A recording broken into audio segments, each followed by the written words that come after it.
Subscribe कीजिए F study class channel को और बेल आइकन को दबाइए लेटेस्ट वीडियो सबसे पहले देखने के लिए।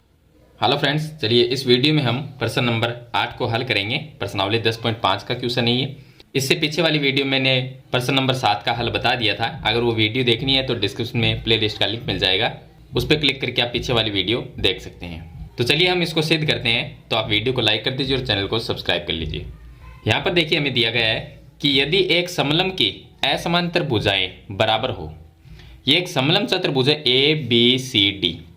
इसकी जो असमांतर भुजाएं हैं मतलब कि ए डी और बी सी ये दोनों बराबर है, तो हम लिख देंगे ए डी बराबर में बी सी। ये हमें दिया गया है।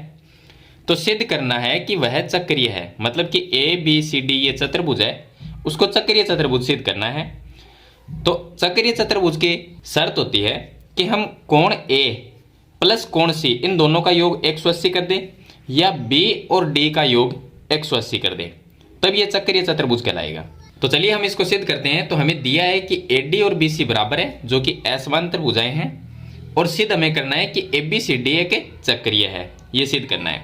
यहाँ पर हमें एक रचना करनी होगी। रचना में हम लिखेंगे कि लंब डालेंगे। रचना में हम क्या करेंगे, ए से जो डी है, डी से ए बी के ऊपर एक लंब डालेंगे और सी से भी एक लंब डालेंगे। तो देखिए हमने डी से ए बी के ऊपर एक लंब डाल दिया और सी से ए बी पर लंब डाल दिया। तो इसको हम नाम लिख देते हैं ई और इसका नाम यहाँ पर एफ लिख देते हैं। तो ये डी ई है, वो लंब है, तो यहाँ पर 90 डिग्री का कोण बनेगा और इधर भी 90 डिग्री का कोण बनेगा क्योंकि ये भी लंब है। तो हम यहाँ पर रचना में लिखेंगे कि डी ई ए बी के ऊपर लंब है, डी ई लंब है ए बी पर, तथा दूसरा हो जाएगा सी एफ है, वो भी ए बी के ऊपर लंब हमने डाल दिया। अब लंब डालने से यहाँ पर एक त्रिभुज ये बनता है और दूसरा त्रिभुज ये बनता है, और ये दोनों ही त्रिभुज 90 डिग्री के हैं। यहाँ पर 90 डिग्री का कोण है और ये भी 90 डिग्री है, तो ये समकोण त्रिभुज हो जाएंगे। यहाँ पर हम दोनों को सर्वांग सम करेंगे। तो चलिए इसकी उत्पत्ति लिखते हैं। उत्पत्ति में हम इनको सर्वांग सम करेंगे। तो एक त्रिभुज तो हम ये ले लेंगे डी ई ए, त्रिभुज डी ई ए, तथा दूसरा त्रिभुज हो जाएगा सी एफ बी। अब दोनों को सर्वांग सम करने के लिए 3 शर्त बराबर करनी होगी। तो सबसे पहले हम लिख देंगे कोण ई है वो कोण एफ के बराबर है। तो यहां पर हम लिख देंगे कोण ई बराबर होगा कोण एफ के। कारण क्या होगा कि प्रत्येक 90 डिग्री का कोण है, तो यहां पर हम लिख देंगे प्रत्येक 90 डिग्री। और दूसरा कारण ये हो जाएगा कि इसमें डी ई जो असमांतर भुजाएं वो बराबर है, मतलब ये डी ए या एडी कह सकते हैं। एडी है वो बी सी के बराबर है, ये हमें दिया गया है। तो यहाँ पर हम लिख देंगे कि एडी बराबर में है बी सी, ये हमें प्रश्न में ही दिया है, तो इसका ये कारण हो जाएगा। और तीसरा हम ये लिख देंगे कि डी ई जो है, जो हमने लंब डाला है, वो सी एफ के बराबर होगा। अब इसका कारण ये होगा कि समलंब चतुर्भुज में ये भुजा और नीचे वाली ए बी ये आपस में समांतर होती है। जब दो समांतर भुजाएं होती हैं इस तरह से, तो उनके बीच की जो दूरी होती है वो हमेशा ही बराबर रहती है। तो इसके बीच की जितनी भी दूरियां होगी वो सभी क्या होगी, बराबर होगी। तो यहाँ पर डी ई और सी एफ ये दोनों बराबर होगी। तो हम लिख देंगे कि डी ई बराबर में लिखेंगे सी एफ। इसका कारण लिखना पड़ेगा समांतर भुजाओं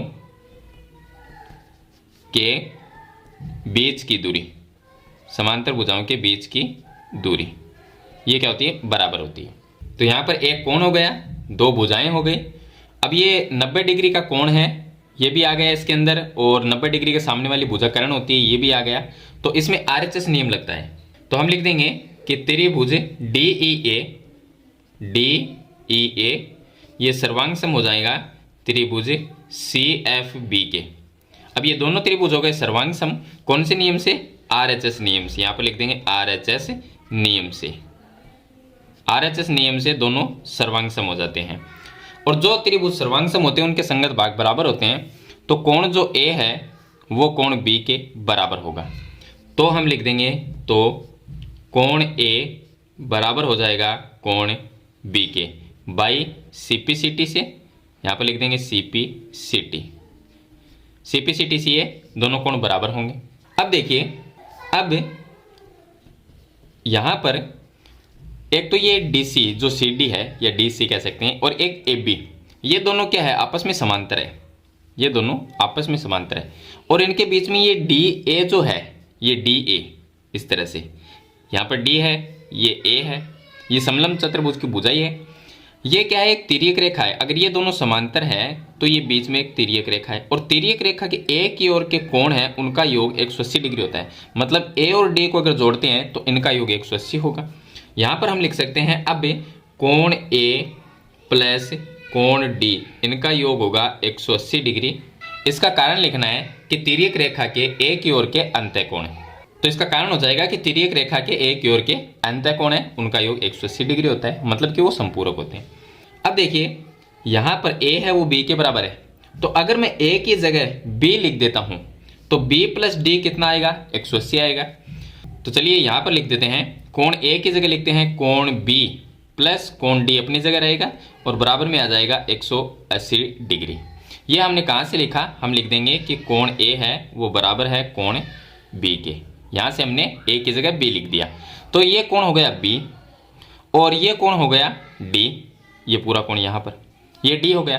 तो देखिए ये क्या हो गए, आमने सामने के सम्मुख कोण हो गए, और सम्मुख कोणों का योग अगर 180 डिग्री होता है तो ABCD क्या कहलाएगा, एक चक्रीय चतुर्भुज कहलाएगा, क्योंकि चक्रीय चतुर्भुज के सम्मुख कोणों का जो योग है वो 180 डिग्री होता है, मतलब कि वो संपूरक होते हैं। तो यहाँ पर हम लिख देंगे कि चक्रीय चतुर्भुज के सम्मुख कोण संपूरक होते हैं। संपूरक का मतलब उनका योग 180 डिग्री होता है, संपूरक होते हैं, ये लिख देंगे हम। और इसके नीचे लिख देंगे अतः ABCD एक चक्रीय चतुर्भुज है, चक्रीय चतुर्भुज है। तो इस तरह से प्रश्न नंबर 8 को सिद्ध करना है। तो मैंने इसका तरीका आपको कंप्लीट बता दिया है। फिर भी इसके बारे में कोई सवाल या सुझाव है तो मुझे कमेंट बॉक्स में जरूर लिखना। वीडियो पसंद आए तो इसे लाइक और शेयर जरूर कर देना। इस चैनल पे नए हैं तो सब्सक्राइब करना। हम मिलते हैं नेक्स्ट वीडियो में, तब तक के लिए थैंक यू।